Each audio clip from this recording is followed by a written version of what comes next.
everybody. Welcome to Nobody Asked Us with Des and Kara, presented by TCS. Des and I have a case of the giggles today because we asked, are you ready? It's the Jock Jams. Are you ready for this? And that's, let me wipe away these tears. That's how everyone feels because today we're going to recap Chicago Marathon. And it's going to be so great. I'm so sorry to everyone listening. I have a case of the giggles. It's really, really inappropriate. I'm going to try to rein it in. This is what podcasts are all about. And what an intro. Someone messaged us and she was like, actually, my favorite part of the podcast is after the intro where you guys like compliment each other on the intro. And it is this one is especially fun. If I were giving it rating on a 5-star schedule, I would give it 5 for authenticity, -1 for quality. This is episode 23 and I'm crying if you can't tell. So, and Des is laughing. And you know what? It just means it's going to be a great show. Can only get better from here. It can only get better. Thanks for sticking with us. We're trying to pull it together. Normally we compliment each other, but I don't deserve compliments. No, I thought it was.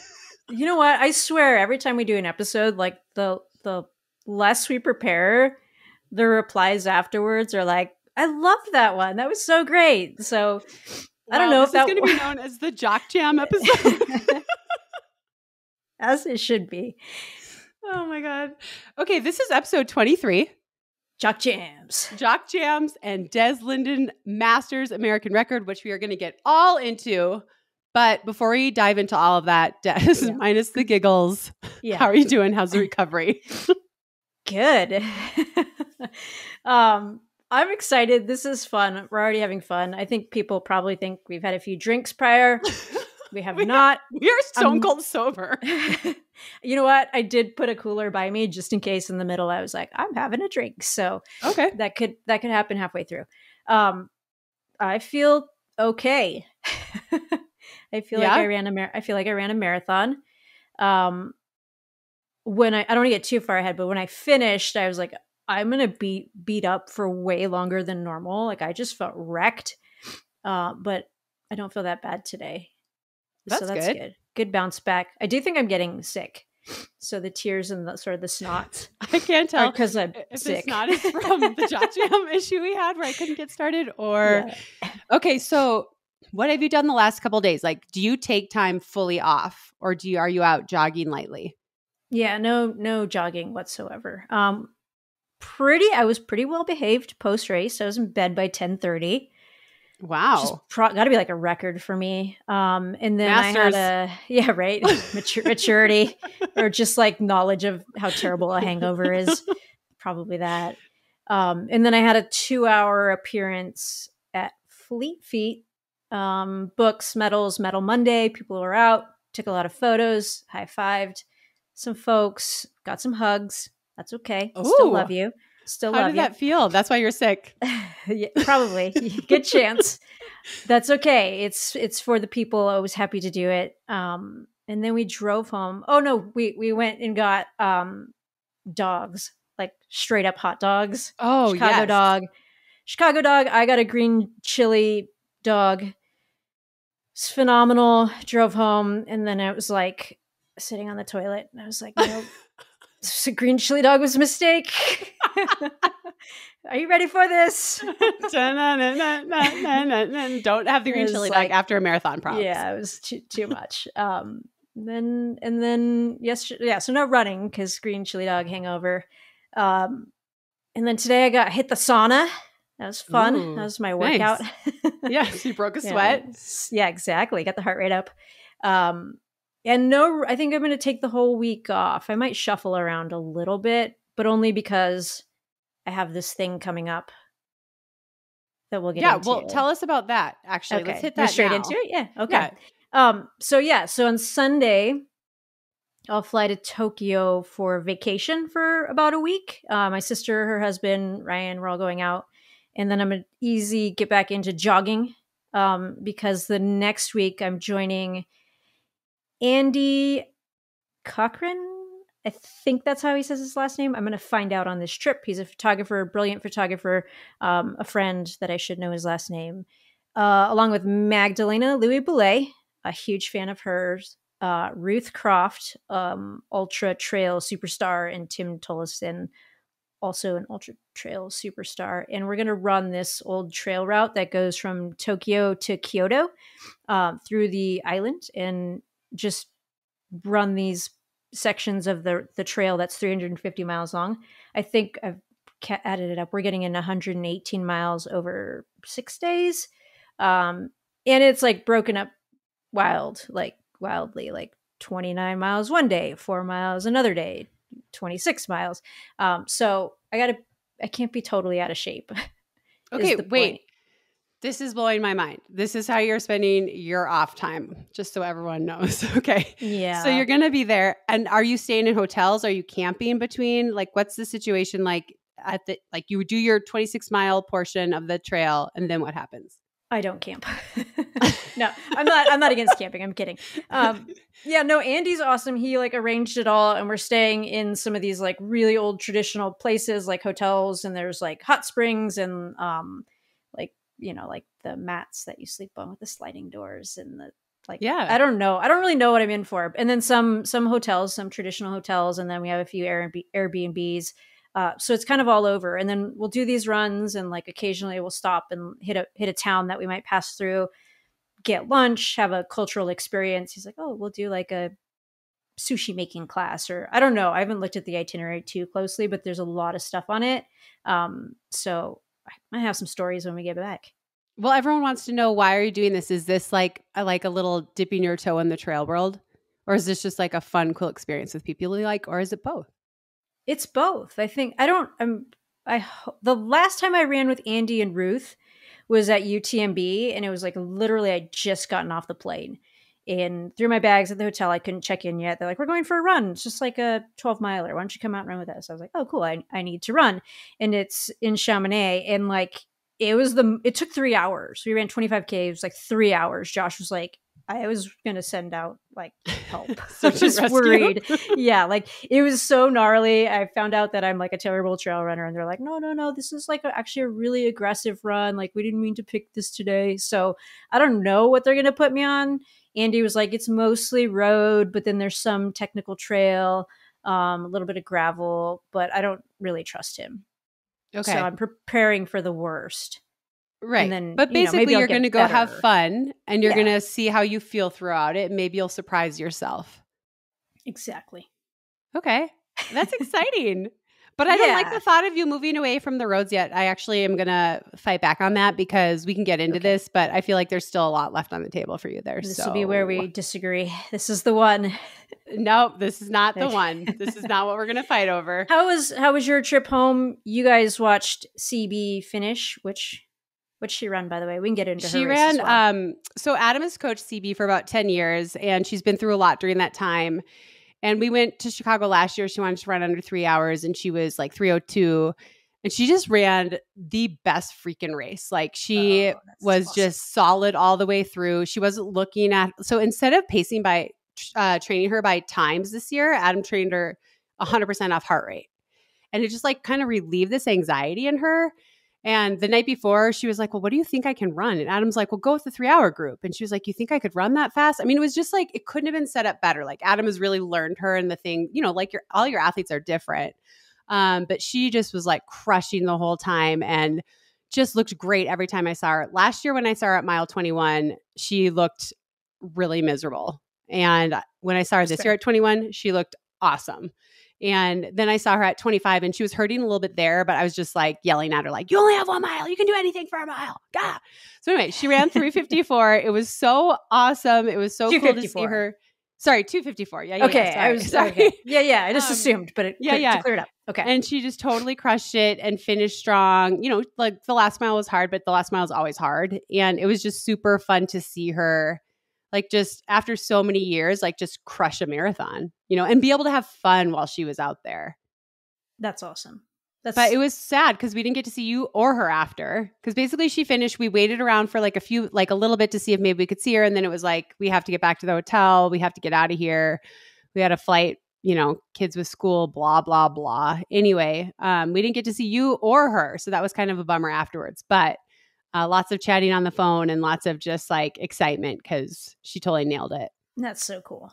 How rewarding. And congrats to Adam. I mean, like Yeah. when you coach and you put in the time and then you see the athlete progress and then you have all the high hopes, you want it for them so bad. I can't, like, that has to be harder almost as a spectator, like to not have control of the situation, but you're like, I think they're doing right. I think I aged like 10 years on Sunday. Let's make this about me for a second. I was following you and Carrie, and I was like just so freaking stressed. Like I kept refreshing my tracker app, like trying to see where you guys were. Are you still on pace? And I mean, I'm not gonna lie, you like freaked me out a little bit, and it is so stressful being a fan because it's like you want it for them so bad. And when you're in the moment, you're like, if it's going well or bad. If you have enough in you to hang on, right? Like you're aware. But like, we don't know. We're just watching you, cheering for you. We see you for like 20 seconds, and right. Then if even, and we're just like, please, crossing our fingers, run to the next stop. And so it's really stressful. I don't know if I could coach like that. Like when it doesn't go well, like the dramatic difference of like, you might see someone at 17 and you're like, oh, this is looking great, but we all know it can happen after 20. And then the next spot you see someone's 26 and you're like, oh my, like what happened in between? What happened? And we saw so much of that because we were at like 10 and a half and then we took the train to right before 21. And we saw people going by at 10 and a half, looking fresh as a daisy. I mean, so many people. And then we were at 21. It was like a totally different race. Like it had spread out more. People were, no one was smiling anymore. No. We didn't get a lot of smiles at mile 21. That's the whole thing. Like, you asked if I would wave to Colt or, he said he won. The first time I saw you guys, that was for Colt. Like, oh my God. Yeah. Like I was like going to. Okay, we'll have to talk about that. But. Yeah, I made the little Brooks video, so you'll actually be able to see this, which there's other comments there too about the Brooks video. But yeah, so that's like mile whatever energy. And then like we talked about before the race, like if you see us at the end, I'm like, I might just grunt. Right. And I did not, like I didn't see anything those last 4 miles. So I didn't see you guys, but I believe you were out there. But I'm glad I got the wave done earlier. So we saw you at 5, 10 and a half. And at 10 and a half was so exciting because you acknowledged us. I mean, you should have heard us, Des. It was like we had I did hear you. The Pope. Like when you acknowledged us, we were like, "Whoa!" Like we totally went crazy. And we were all so hyped. Like it's crazy how you acknowledging us made us feel hyped. It was hilarious. But anyway, then we saw you again at 21 and you were so focused. And you didn't look at us at all. And we were like the only people there. So I knew I was like, oh, she's in focus mode. Like I took this video of you and you can see there's no one else cheering where we were. It was before 21.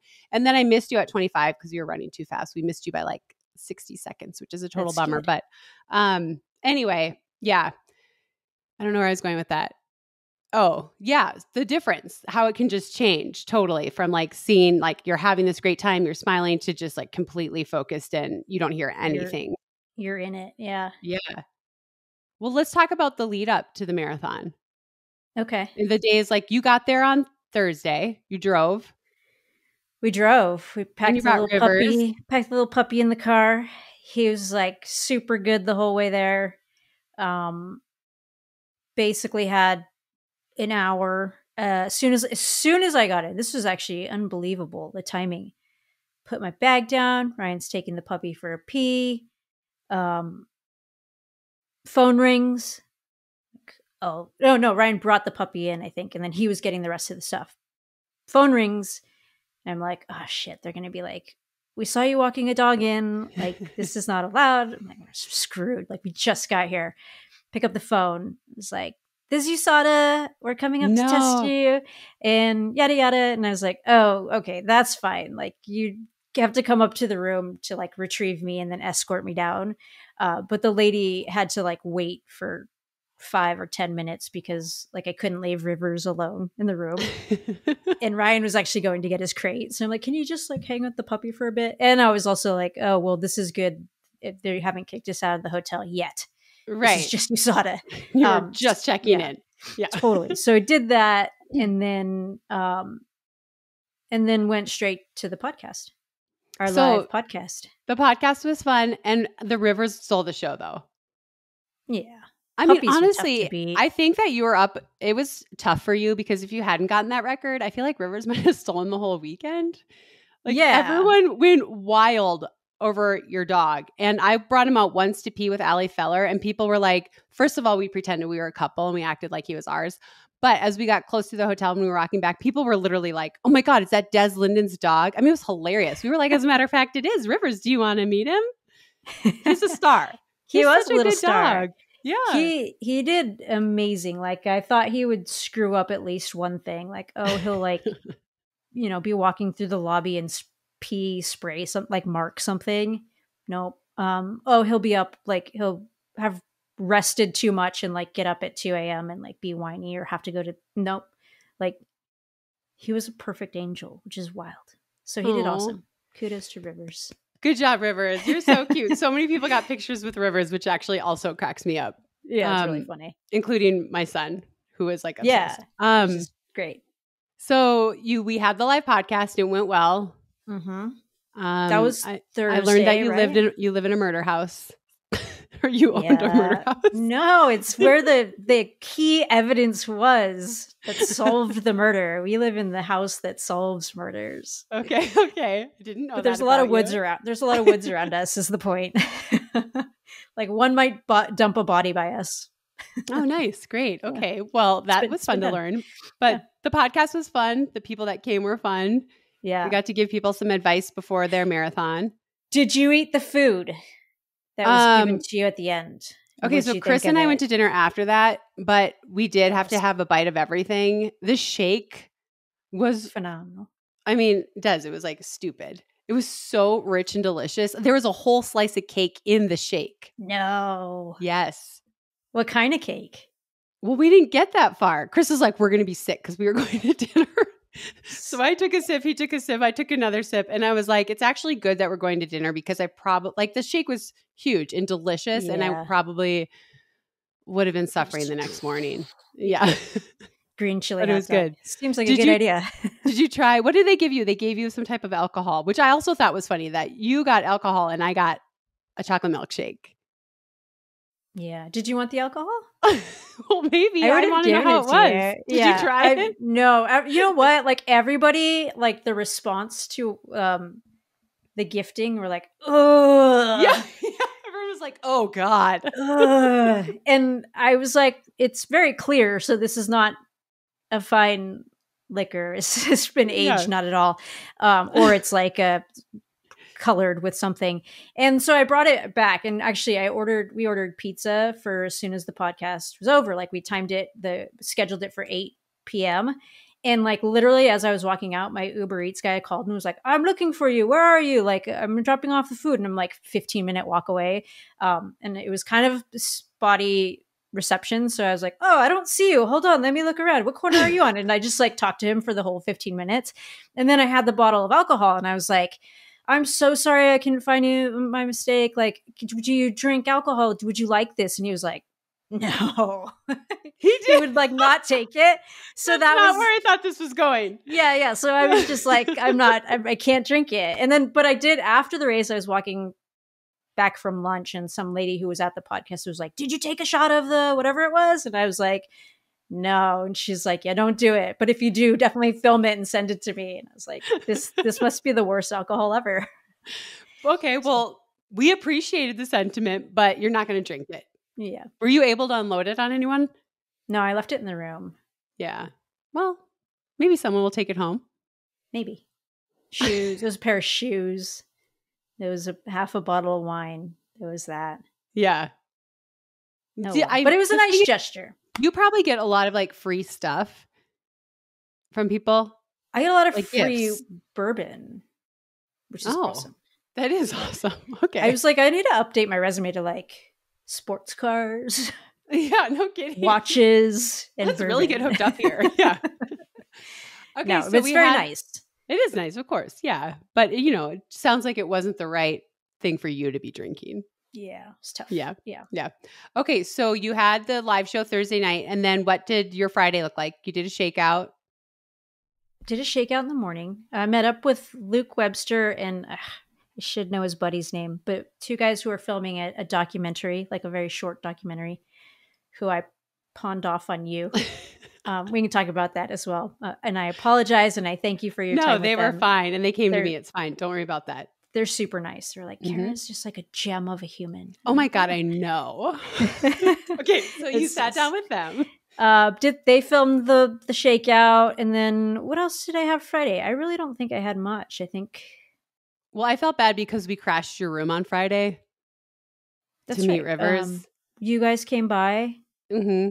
I don't think I did anything Friday, which is just a treat. Yeah, that's good. Yeah. Did you watch any movies or any TV? No. Did you read? What did you do? I don't remember hours? Friday. I really just honestly, it's been wiped out of my mind. Like, what's the Will Smith? Oh yeah, Men in Black. You got booped? Yeah. Boop. Okay. I remember you guys swinging by. That's cool. Yeah, I felt like we overwhelmed you. No, it was good because clearly I was like, I didn't have anything going on. It was just like killing time. Okay. We volunteered to walk Rivers, which was fun. Yeah, that was very nice. Walk. I was like, he's going to pee in the room eventually. Oh, it was the press conference was Friday. Oh, that's pretty significant. I was like, I didn't do so it. If someone hasn't attended a press conference, what is that like for you as the athlete? Like, tell us the situation. You sit down, like, what happens? Yeah, so Chicago is. I haven't been there in years, but theirs is a little different. They do like a program first, and that's like the first hour of the presser, and they bring in like the superstars who are going to set world records or probably win, and then like Emily Sisson, Emma Bates, people competing up at the front, and they do like a program, and they ask them something on a stage, and then they do roundtables afterwards, and then I come in, and other athletes who maybe aren't like marquee for the event. We had roundtables, so you just sit at your table. And media comes up, and this is an interesting like new media versus traditional media moment where some people are like, "Will you take a selfie?" And you're like, "This isn't really the room for it," but okay.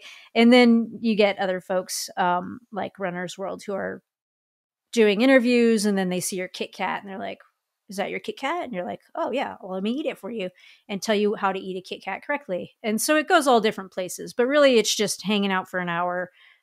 Chit-chatting with folks who might be covering the race in whatever capacity they're covering it in. So let's just really quick rehash the Kit Kat, because first of all, there's a video on Runner's World if anyone wants to see it. You opened it without touching it at all, which is super important in the environment that you're in. And Adam was like, Adam was more impressed by the Kit Kat scene than your race. He was like, the fact that she ate that in front of everybody and ate it that way, what a badass. And I was like, or hear me out. She's going to run really fast in the marathon. But we know this about you. You've done it before, but you just chomped into that Kit Kat. You don't break it. I do break it on several planes. Okay. Have you always eaten a Kit Kat like this?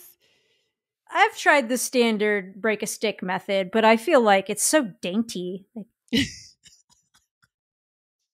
You know, like I want to crunch that motherfucker. Like run your race like I eat a Kit Kat. Just annihilate it. Own that thing. Own that Kit Kat. Okay, and you were go ahead. No, I feel like I had to make it. First of all, it wasn't my Kit Kat. It was a gift. My friend Larry gave it to me. I would never buy a mint chocolate chip Kit Kat. That's what I was going to ask you. I thought you were more of a purist. Yeah, I would go basic Kit Kat. I get the supersized one, so you have 2 bars to really just have your way with. And then I made up the thing about like the sanitariness, like, oh, you don't want to touch it. Like it is important. I do feel like people who break them, like you have to lick your fingers afterwards. It's true. Not into that. But that's not the main reason. Like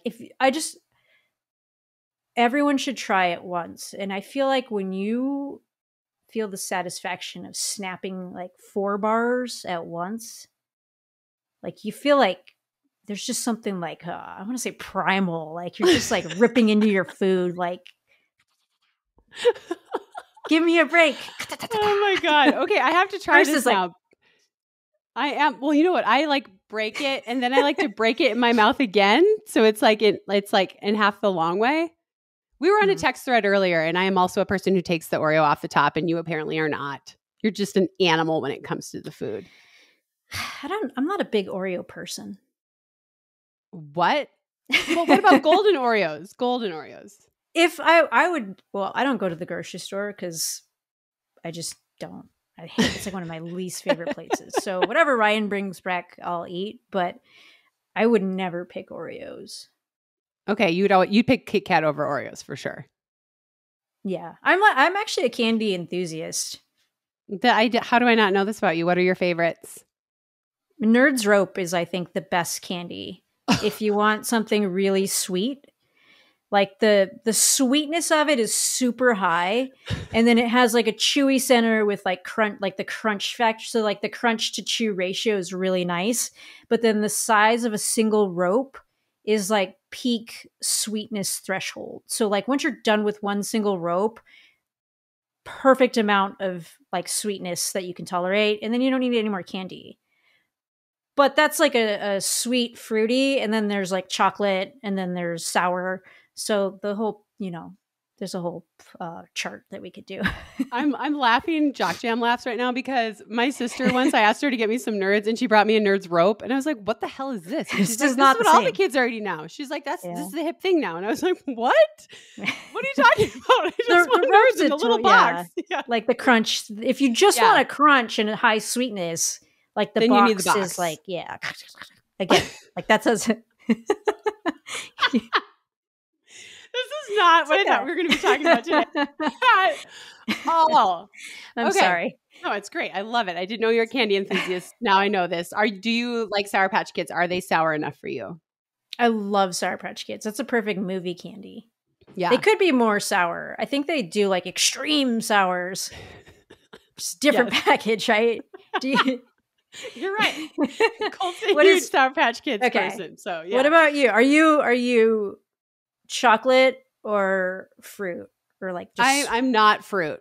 Okay. I just don't really, unless it's Starburst and maybe every once in a while like a Mentos, but in general I just go for the chocolate stuff. Mentos are like the fruity ones, not the mint ones. I was like, I'm sorry. You're like refreshing. Don't lose candy? respect for me right now. Okay. No, I'm saying I'm not a fruit person, but I will eat Starbursts that aren't stale. And I'll eat a handful of Skittles and stuff, but like if I'm going to pick, I'm going to pick something chocolatey. Those are classics. I think you're a classic candy eater. What are you your know what my favorite go-tos? thing is? Like you get this little Hershey's Mr. bag of the Goodbar? minis. No, you get the Hershey's bag and it's like family size, but I'll just like eat the whole thing. And it's like, has the different ones. It has like the one with the peanut in it. It has the one with Mr. the crackle. Yeah.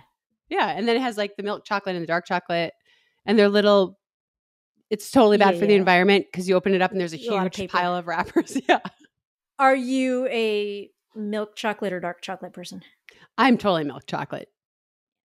Yeah. I think everyone. I'll eat dark chocolate if I have to. Like they there's pretend else, it's like but, there's a health benefit to I dark really chocolate. like dark chocolate. No, you don't. You're Get the just sugar in feel there. better. Yeah. Don't mess around. Come on. Let's just be honest. Yeah. Okay. This is a good Halloween preview. I don't even know how to veer this back. So that's a press conference. Okay, so that was a press conference. Then I saw you. You seemed to be super chill and resting. You go to bed that night. And then Saturday, I was shocked that we got to see you. That was great. That was like a highlight for me. Great. But I just felt like it's the day before the marathon. She's not going to want to hang out with us. And it was so fun. Our producer, Betsy Riley, who hired both of us and worked with both of us, who she now produces Amazon Football. But she was in town. Her husband was running, her husband, Paul. And she reached out to us and we decided to meet her. And then we ended up having brunch in this insane wine room. She's thanks a baller. to Betsy. Betsy's like thanks to Betsy and her hotel status. Yeah. So that was really fun. And I have to say, Colt was a little shy around you. He told me after, I don't know why I was shy. He goes, I don't know why I felt shy. Because he looks up to you. No, he doesn't. He looks down on me because he's like a little bit taller. Yeah. Thanks, people, for pointing that out on social. Yeah. I did ask him and he was too shy to be like, I think I'm taller. Yeah. It's like, are you taller than me? It was interesting for me to see because he's around adults a lot, but he was a little intimidated by the Des Linden. It was actually kind of cool. It's a lot. I think there was like just a lot of people. It was I get like when there's a lot of people, I'm like, I know. I think he really looks up to you. And I think that was a big part of it. Like That's pretty cool. He's not intimidated by someone who he doesn't know, right? Or he doesn't want approval from or whatever. My microphone keeps falling. Do you see that? He did run a 5K. So did I that morning. That's right. How'd that go? We talked about that a little bit because we did in the preview. So I was really nervous about it. I didn't train for it. The training that I agreed to do it about a month out. And then running on pavement is really scary for me and it doesn't make sense. My doctor's like, it doesn't matter. The surface shouldn't matter, but it just is. The smoother it is, the more unsteady I feel. Also, I can't make a hard right-hand turn. Even if I'm on a trail, I can't because I don't feel my leg. And so I don't know that it's landing. So right-hand turns are really bad for me. And then you talk about other people. Like when other people are around me, I get really nervous and that makes my dystonia worse. But my friend CB asked me to do it with her. She had asked me last year and I was like, no, I can't. And then when she asked me this year, I was like, fine, I'll do it. So I knew I was going to do it a month out. And so my training was I forced myself to run on the roads twice a week leading up to it.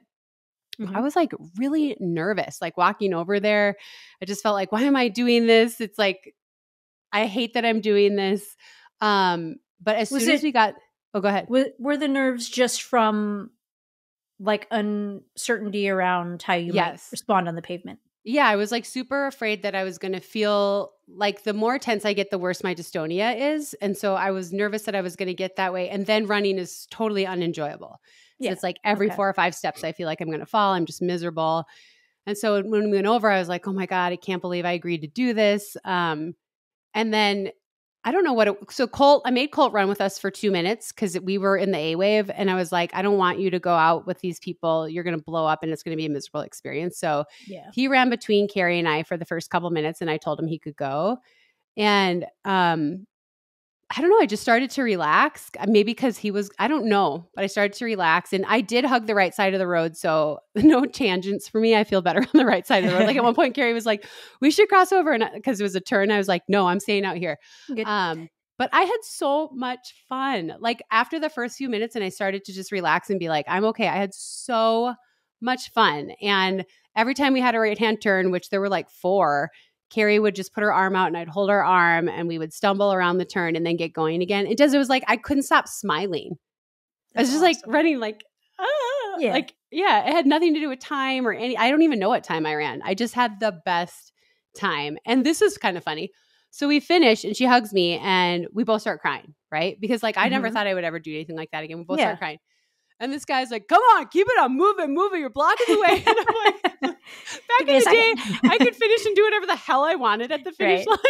And now I'm just like, where's my bag? Else? Yeah. And he was like yelling at us, move on through, you're clogging everybody. So that actually kind of made me laugh because I was like, oh my God, like my life is so different now. But yeah, it was so fun. I'm so glad that I did it. And I'm thinking like, maybe I'll do it again sometime. I mean, again, not for a time or like an actual race, but just the experience of getting out there. It was really fun. There is like, I mean, that's the community aspect, right? Yeah. We're all in this together and you like appreciate people around you and everyone has different goals and like you cross a finish line and it's like a reason to celebrate. That's why we do it. Part of it was so awesome. And then on one part of the course, like we were still heading out and Colt was coming back. I was like, way to go, nice. Colt and Goucher. I'm so proud of you all this stuff. So then when we finished, I go, did you hear me? And this people are gonna judge my parenting, but I was like, did you hear me? And he goes, Mom, could you be any more fucking embarrassing? And I was like, dang. What? And he was like, whoa. I mean, I'm joking, but so yeah, he dropped an F-bomb to let me know that was really embarrassing. But he had a blast. He had so much fun. He didn't even know what his time was because something I've never had before is like chip time versus gun time. Oh, like that's not a thing that I've ever worried about in my life. Yeah. So I hate talking about times because it doesn't matter, but he wanted to run 19 anything, right? And so he crossed the finish line. He saw 19. He was like so excited. And then later, Carrie looked up his result and he actually had dipped under 19 minutes. And but the cool thing was it couldn't have gotten better, right? He was so excited when he saw that 19.3 that like the rest was just gravy later on. So he was really excited and he had fun and it made him feel like he was part of the weekend, which was cool. Yeah. That's such a great way to get people into it. Like I think those shorter races just before are just as good. Like, you get a feel for it. You're a part of the weekend. If you're a support crew, like, you can have your race and then you go out the next day and you're not like emotionally gassed. Right. Like, one of the funniest things is like, they'll have a trials on a Saturday and then the regular race on a Sunday. And people who are like, I'm going to watch the trials and then I'm going to race Sunday. Yeah. I don't know what you're thinking, because like, you got to be like gassed on everything. Even if you stand in the same spot and it's like criterium course and you just cheer like as it's just emotionally exhausting. Yeah. I agree. So now I want to get into your race because I was emotionally exhausted watching you.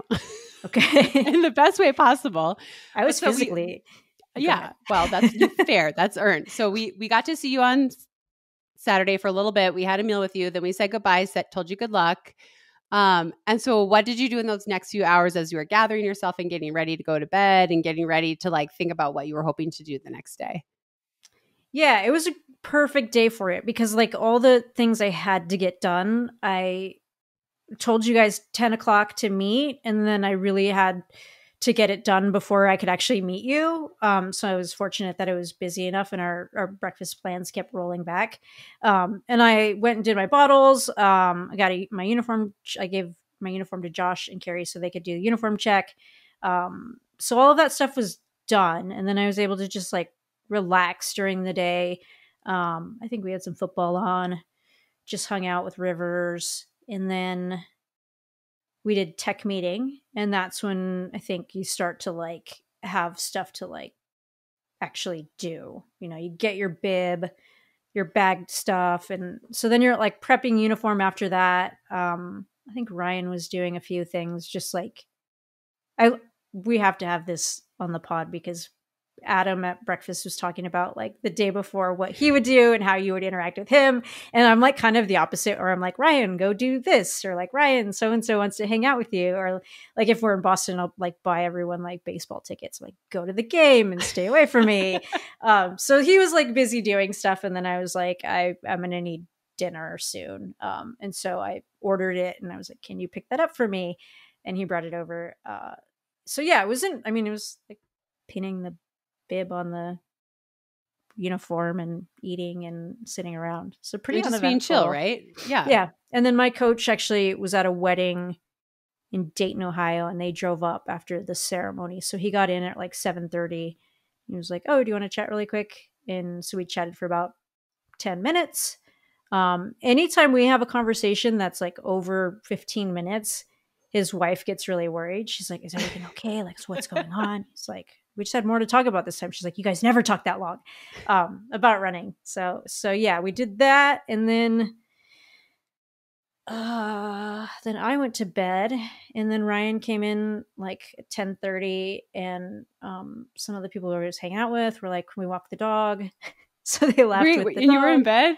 I was asleep. Yeah. I'm going to sleep. So it was like 10:30, which is an hour difference. So like 11:30. Yeah. And then, we had the 4 a.m. at a 4 a.m. wake up alarm. That was another thing that blew my mind. As I was setting that alarm, I was picturing Betsy's phone with like every single time as an alarm option. Yeah.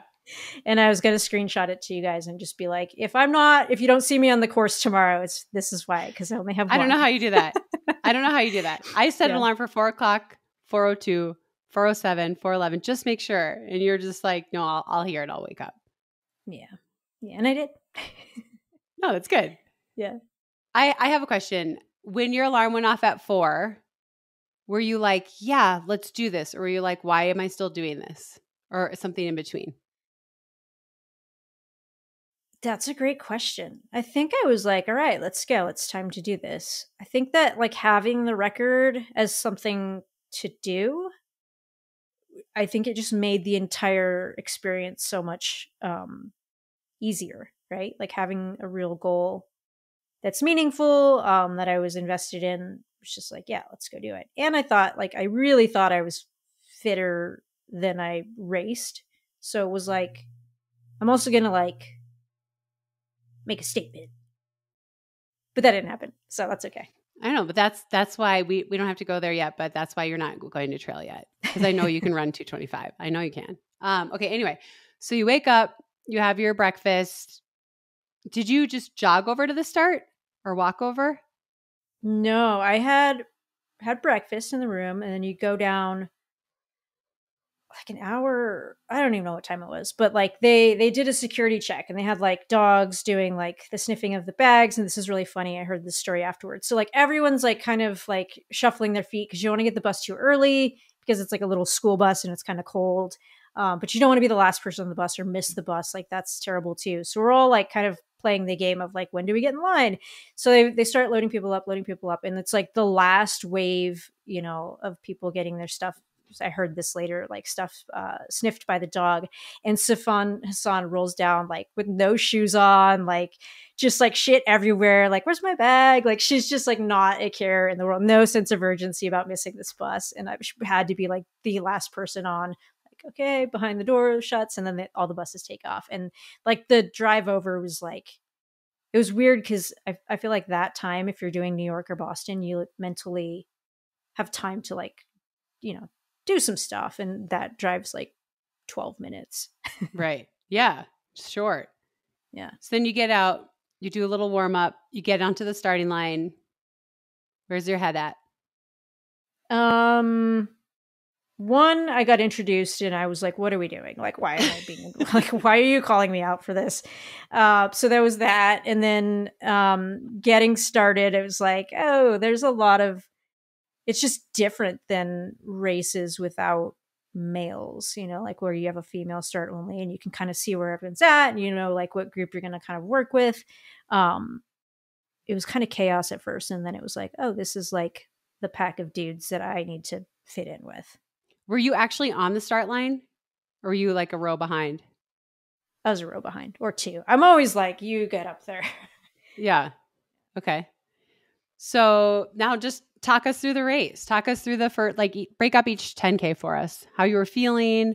You were absolutely rolling. You saw us and gave us attention, which made us super happy. Like just talk us through it, like how it felt, how it went. Yeah, it was. I mean, honestly, it was just pretty uneventful. Like, it was not uneventful, Des. Good grief. Like, you freaking broke the record. Right foot, left foot, repeat. No, I felt like I locked in really early on what I needed to do. I was a little bit, so much of it's hindsight stuff too. You know, you're like, oh, actually, what I really felt was this. But like a lot of people had personal pacers. Yeah. And you didn't. And I didn't. I was, which in hindsight, like, I don't know if I would want that or not, but I was like, oh, I have to like sort of figure out where I belong in here. And is it this group and is it that group?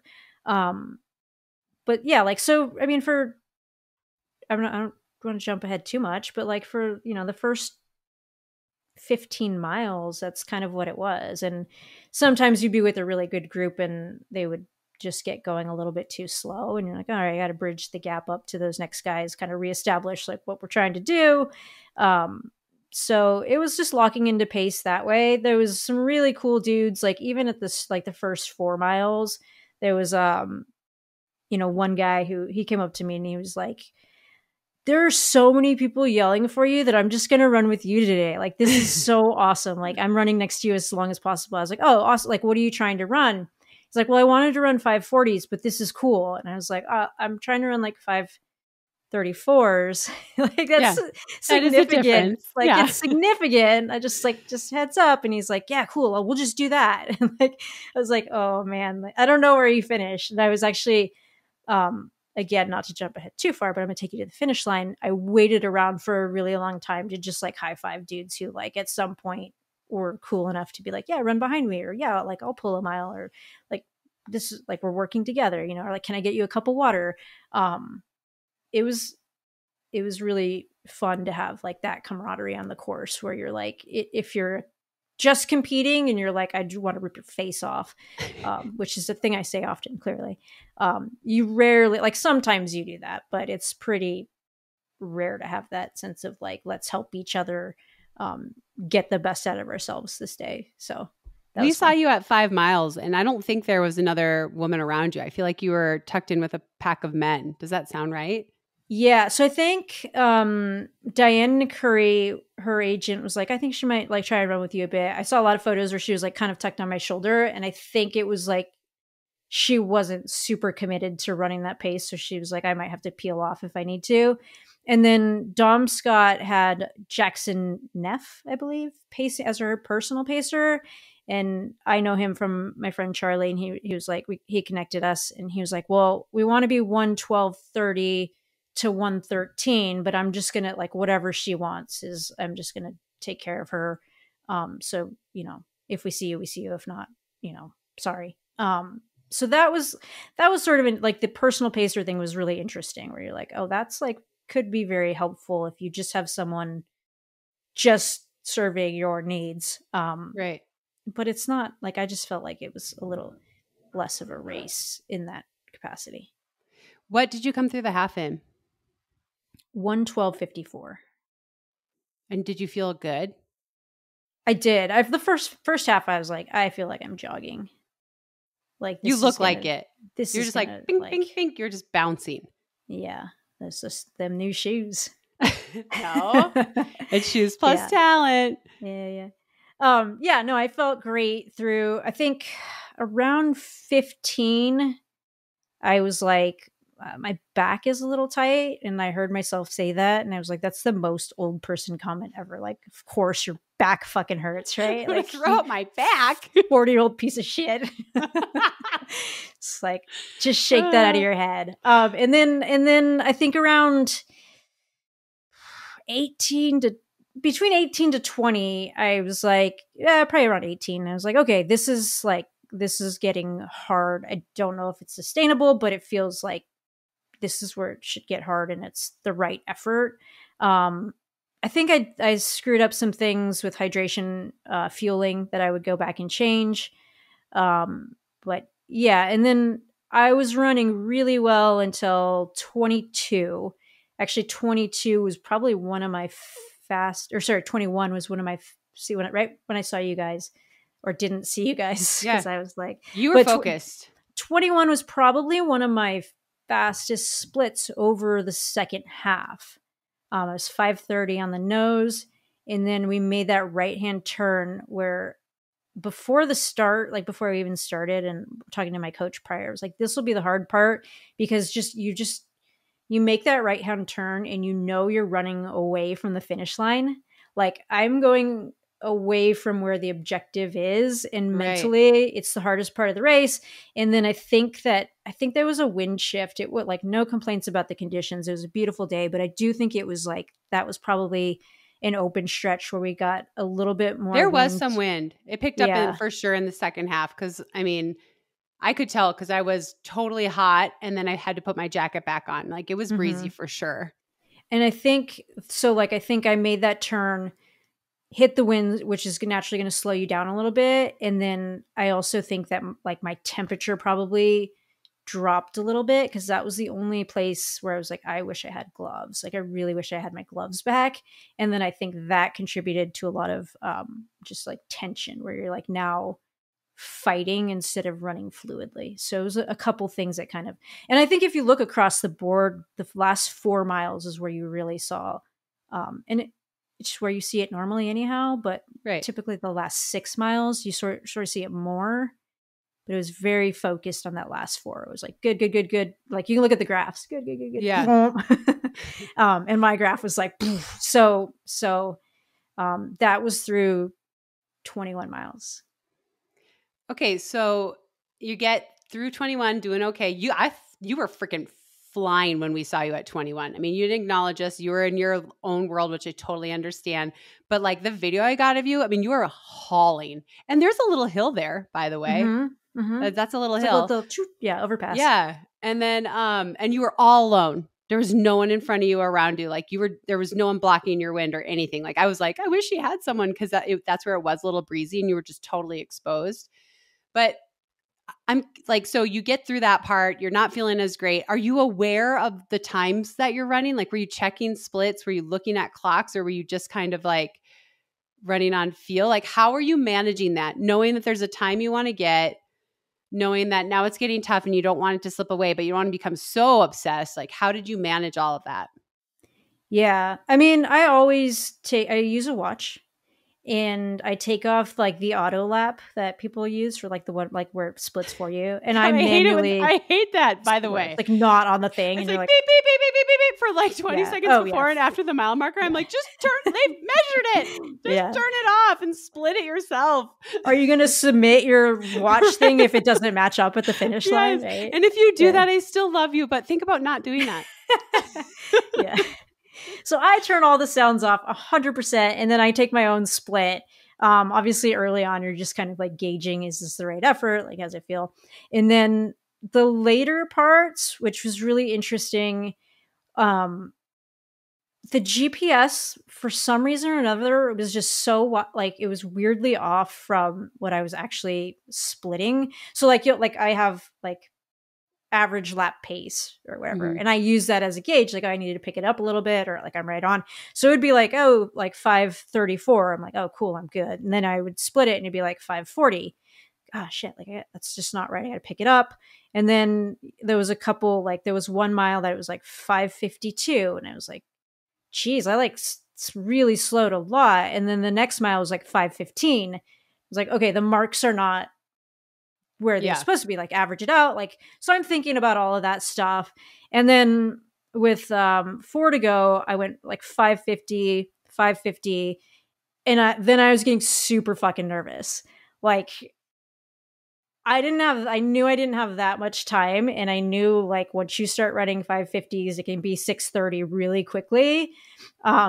So people are like, don't look at your watch, like just be racing. I was toggling through every fucking screen on my watch, being like, what's the total time? What's my distance right now? What pace am I running? And like, you're trying to do this math, but when you're like depleted, your math is terrible. It's bad. So with 1 mile to go, I'm running 5:59 pace, and I had missed the split prior because I'm like out of it. So 1 mile to go. They actually had a clock up next to the mile mark, 1 mile to go mark. And I was like, I can run exactly, if I run exactly a 6-minute pace, I'll get it, but it's going to be super close. And there's the Roosevelt Hill climb. Like, there's only one fucking hill on the course. Right. And it's in the last like 800 meters, and it's pretty punchy. So I'm like, that's the only thing that like I got right on the day, like mentally in terms of the math. But I was like, 6 minutes, got to do it. And I think Dom Scott passed me like right before the hill, and I was able to sort of like latch onto her. I wasn't racing her at all. I was just like, keep your eyes on somebody. But the hill was actually a really nice relief for me. I think one of the problems I had is that it's so flat, you're using the same muscles the entire time. Right. Yeah. And I just like broke down that way. And the hill, I was like, oh, this feels so much better.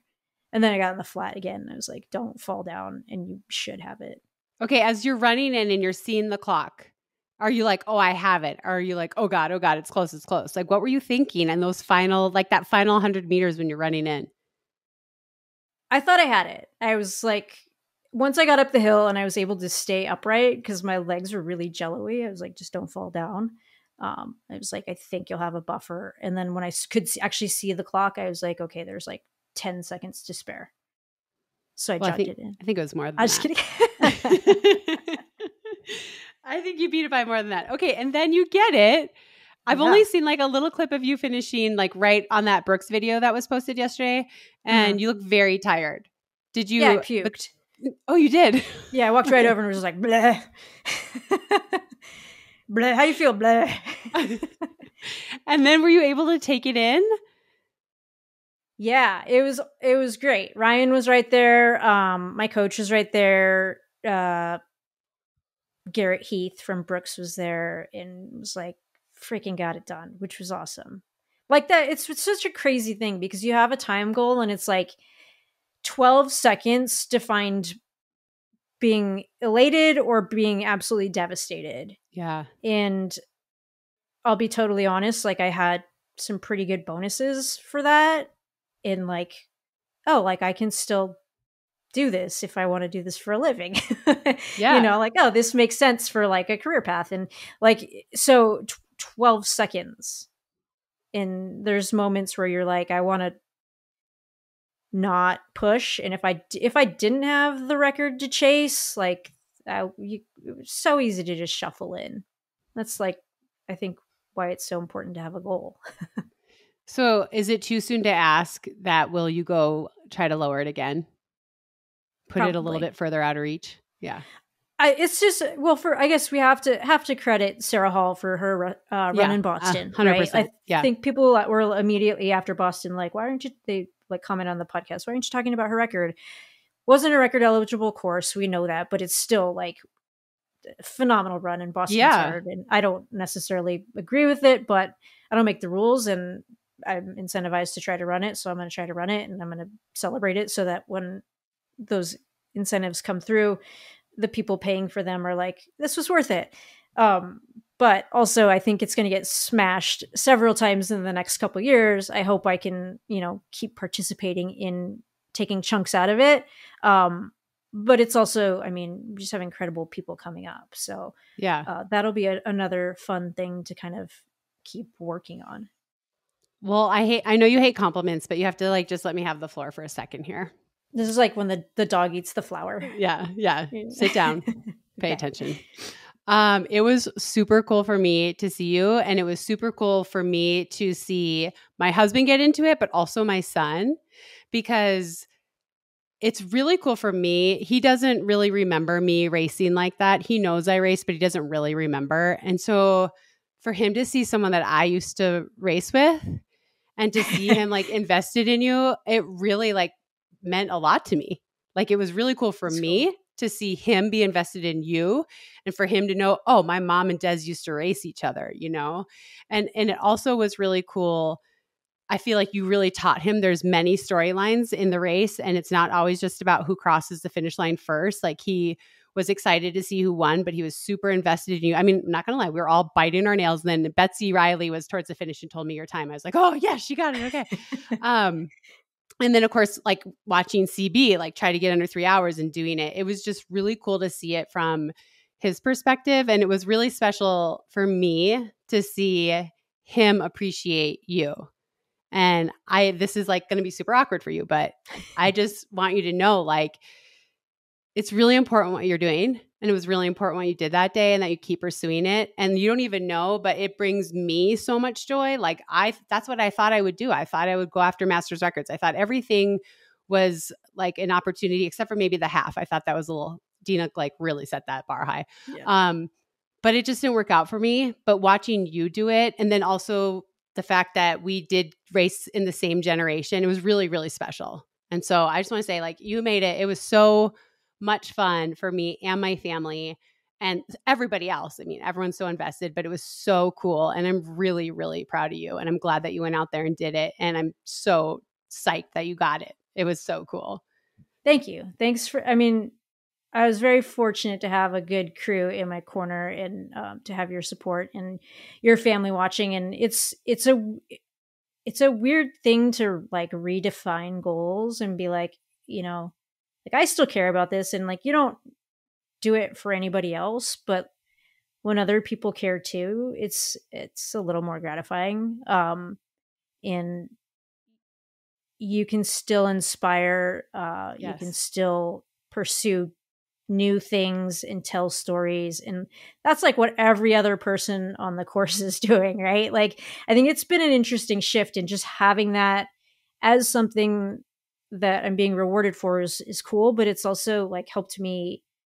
I'm working on a project right now, and I think that the idea of retiring for pros is so hard, and to just be able to continue to participate, but also let go of the idea of I'm not going to run 2:13. I'm not going to compete at the front anymore.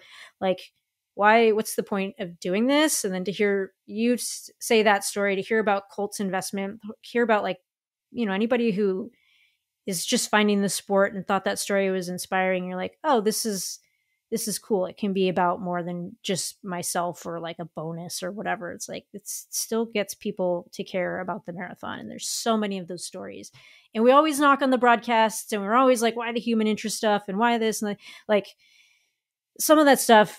Maybe it could be organized differently and told differently, but it also matters. And we've talked about it a million times, where it's not just for, and it's mean, it's not really for the people who want to see the high end of it. It's more like human interest. And I think it's a little more respect for that, focusing on this area this time around, just kind of being like, this is like what everyone else is trying to do. They set their personal goal and they're chasing it down. And it's not happening at the front of the field, but still feels important to me and like a crew of people who care. But I love that, because for 99.9% of the people in the race, they're never going to be at the front, but it still matters, right? And so I think that you're showing that, I think you're helping a lot of people by saying, hey, like, because you were the best, right? It would be different if you had never reached the echelon, if you hadn't won Boston, if you hadn't made Olympic teams, it might be different, but you were the top of the sport. And for you to get out there and still be chasing stuff, I think it's really inspiring to all of us of like, we don't have to be the best to matter. Like what we're trying to do is what we're trying to do. And that speaks to pretty much everyone except for like the top 10 finishers or something. You know what I mean? Yeah. And there's tens of thousands of people out there that day. So I don't know. I just think it's so cool. And it was just so happy for you. I was like super happy to be a small part of it and be able to see it. It was really cool. Yeah, thank you. Thanks for all the cheers and the pre-race love. And we have that little mini doc coming out, and you got roped into it, so I can't wait to. They were like, "Who's your support crew? Like, are your parents coming out?" I'm like, no, they don't give a fuck. They'll listen to this and they'll be like, "What? We do too." But I was just like, I don't really know. And they're like, "Well, you do a podcast with Kara. Is she going to be around?" I'm like, she is actually. Is that? And they were like, "Can we talk to her?" No, it was awesome. You met Luke when we had coffee when we first decided to do the podcast. So he was like, "Yeah, no, you guys are really good friends, right?" You're like, that was our first date, but yes, Yeah, we're friends. No, I was happy to do it. I was happy to talk about you. And like I said, they came to me. It was easy. Let's quick. I know this is going long, but what are your reactions to the results up front? Any thoughts? Bananas, right? Like, yeah, I was so bananas. Are you ready for this? It was bonkers. Like bonkers. Like yeah.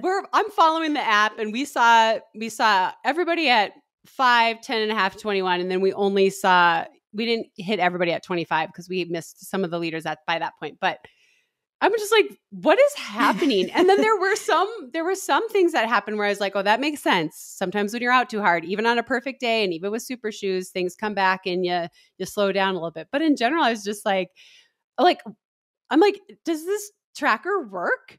Are they really, running that fast? Yeah. It was just so wild. And the separation so early on, I've never seen anything like that. Connor Mance and Galen Rupp are on 2:06 pace. And the lead men go by, and then it's just open road. We're just twiddling our thumbs, and they're running 2:06 pace. It's just like crazy. It was crazy. Yeah, I think we're watching the beginning of this thing, really. Yeah. Like, I mean, we talk about shoe tech all the time, and we're like, oh, you're the old curmudgeons who just don't want to get on board, blah, blah, blah. Which, whatever, adapt or die. That might be true. Like, but also, we're still going to follow the sport, and I think this is just the beginning. Like, that's the thing with tech. I don't think it's going to plateau. Like, it's sort of a Pandora's box thing where it's like, we want this to influence the sport. We want to see it move forward in this way. So why would it slow down? Like, people are going to, and it might not be the shoes next time. It might be something totally different, like who knows? Innovation's wild. I mean, this isn't a plug, but I'll just say it. It's going to sound like a plug. I'm doing this thing with TCS called the Digital Twin. They do a digital replica of my heart.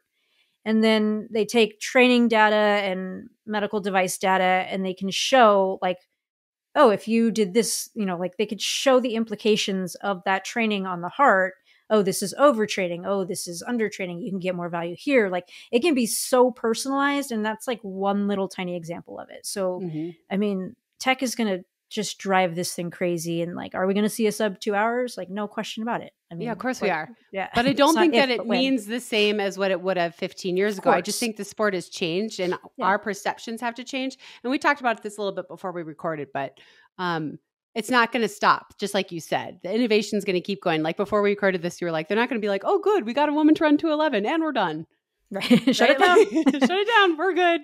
The sport can die now. Like, it's just going to keep going. But coming from me who raced pre-tech, it's like I'm having a hard time. You know, I thought like when tech first came out, I'm like, okay, it's about 3 minutes for the marathon for a woman. Okay, it's about 3. And now I'm just like, I don't know anything anymore. I'm like, how is Emily Sisson, the American record holder, one of the greatest marathoners of all time to come from the United States, and she's, 8 minutes outside of the win? I'm just like, what's happening? So for me, it's just, I'm not there yet. I don't understand what it all means, but it's not slowing down. No, right? It's crazy. It's weird. It's weird. I think especially weird for us because we've been on both sides of it, right? And like I'm talking to someone the other day, and I was like, I'm glad I'm in the Masters. Like this is a whole new thing to like pursue and chase, and like the front end is crazy. The top Americans were phenomenal. How many 223 women? Oh, it's amazing. Yeah. Like who was doing that back in our day? Like no one. Nobody. Yeah. And if you could break 230, you were going to make the Olympic team. That was almost like a given, which that's not what it's going to be anymore. So it's pretty crazy to watch, but I also feel like a lot of relief that I'm not having to try to get psyched up to go race 213 to 11 women. Right. Because that would just be defeating. Someone asked me during the track season if I was glad that I was not racing anymore because the times are so like insane.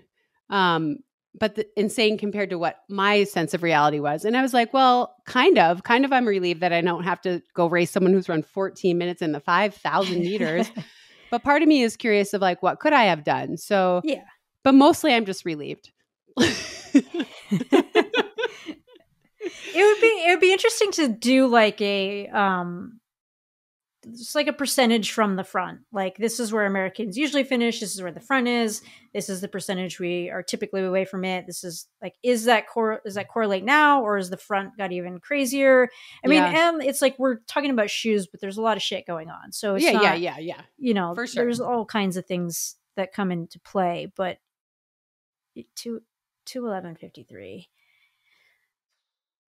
I also wonder too, like, this is going on too long, but the training, how much training in the new tech accelerates fitness levels, or does it impact that at all? Like, well, that's what I think. Yeah. I think that it is affecting it. Because think about it. When tech first came out, you just wore it when you raced, right? Mm-hmm. And it was like, oh, it's X amount of second. It's like a second per lap, or it's X amount of time over a marathon. But now, and I use this comparison, and I don't want people to freak out because I'm not saying anyone's doing EPO, but you do EPO in practice because you recover quicker. And so in a course of 12 days, you can get an extra workout in that you couldn't get if you weren't taking a drug that helped you recover quicker, right? But that's kind of what the shoes are doing. They're kind of allowing you to recover quicker and add another workout. I mean, it's just like a hypothesis I have, one of many, if you want me to really just go on a rant. But I think I do think that the training is being affected by the footwear because athletes are recovering quicker. But then I'm like, at some point, I mean, it still has to wear on your body, right? Like we hear that Kiptum runs 185 miles a week. He had 3 weeks that high, right? How? Like, even if you're recovering quicker. It's a different setup than it was a decade ago. But at some point, doesn't that still wear down your body? I mean, I guess we're going to find out. Homie's 23. I know. So we could be watching him for another 20 years, or he could be done in 2, right? I mean, my mind from 10 years ago is like, there's no way he can keep that up. Where do you go from there? But I'm like, every time I think that there's some sort of rule, it doesn't apply anymore. So I'm like, I don't know. Maybe he's going to run 154. Maybe his talent level is like pretty average, above average Kenyan, but there's like 15 other men who are going to be turning 22, 23, 24, and they're just going to be better than him, right? Like, who knows? I don't know how much. It's a lot to unpack. It's a lot to unpack. It might have to be another episode. But basically, between Berlin and Chicago, the results have been bonkers, and it's been cool to see this new wave, but also hard for me to understand. It's hard for me to contextualize what I'm witnessing. Mm-hmm. I don't really know. Yeah. No. Yeah. Yeah. Well, that's cool. We don't know. Anyway, we don't know. That's cool. Yeah. Oh, But yeah. All right. Well, let's end this. So we aren't going to be back for a little while because you're going to Tokyo. I am. And so we are releasing this early because everyone wants to hear your thoughts. So you won't hear from us again until November 7th, correct? Correct. But when you hear from us, it's going to be freshly fresh off the TCS New York City Marathon. I'm going to be in New York on the race call. I don't know if I'm allowed to say that yet, but that's breaking news.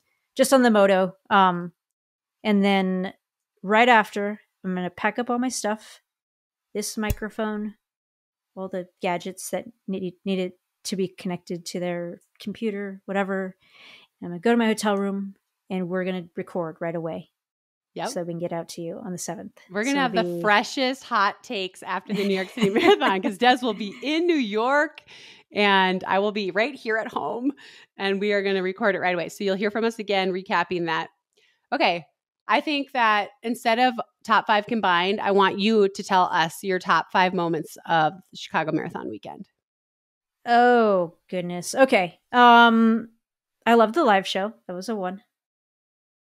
Did you say Chicago or New York? I think I said Chicago. Okay. For some reason, I was in New York and it was on my mind. Well, okay. Maybe I did. I'm talking about Chicago. No, you probably did it right. I'm on to the next thing. So the podcast was awesome. I loved the live podcast. Having Rivers there, we brought Rivers out. That was so fun. He was such a good boy. Really happy about that.